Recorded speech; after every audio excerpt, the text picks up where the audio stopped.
ఇప్పుడే జీ5 app download చేయండి. చూడండి మీ ఫేవరెట్ టీవీ షోస్ ఎప్పుడైనా ఎక్కడైనా. మా శ్రేయోభిలాషి అభిలాష ఈ గాయత్రి పాపని చూడడం.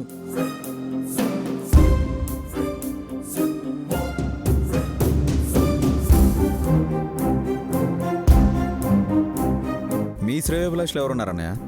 ఏ మీకే ఉండాలా చుట్టాలు ఫ్రెండ్స్? అయ్యో ఐటమ్ రాజా, మీకు మేలు కోరిన జశ్వంత్ వాళ్ళ చెల్లి జాస్మిన్ ఏమైంది?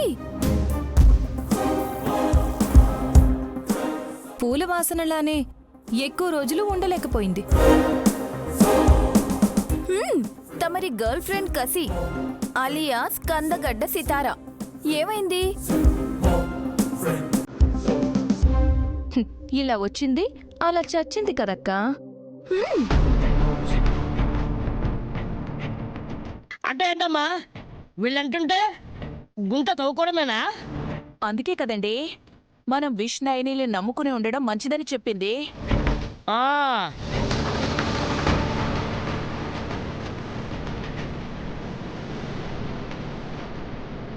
ముందు పాపని చూడాలని ఎవరు కనిపించిందో వాళ్ళని రమ్మనండి. వచ్చాను.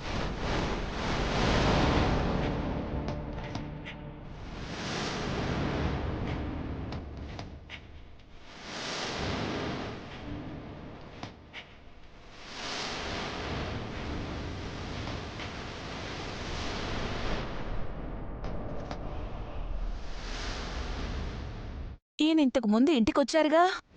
మగాడు నీకు బాగా గుర్తుంటారే. అయ్యో రామా, వారు స్వాములండి.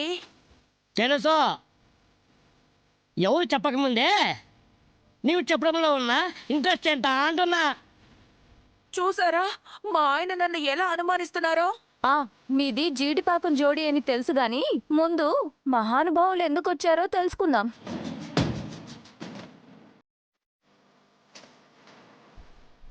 ఇంతకుముందు ఈ గాయత్రి పాపనే మా అమ్మ అని గుర్తుపట్టారేనా? సమయానికి స్వామీజీ కూడా లేరు. ఇప్పుడు ఏం చేయాలి? కూర్చోండి స్వామి, మంచినీళ్ళు తీసుకొస్తాను. నీ ఆదరణకి ఆనందం. నాకేమీ వద్దు.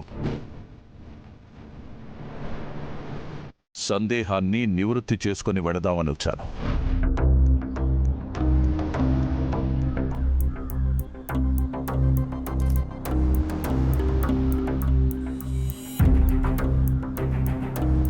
ఎవరి మీదైనా అనుమానం ఉందా స్వామి?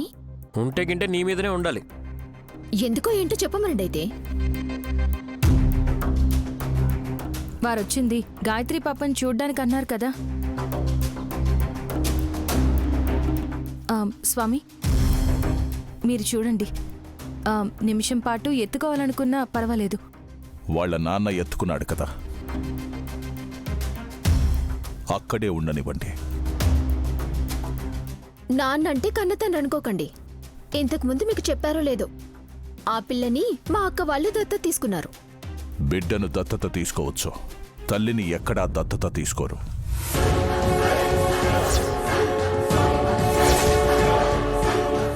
జీ5 యాప్ డౌన్లోడ్ చేసి అన్ని ఎపిసోడ్స్ పూర్తి ఉచితంగా చూడండి.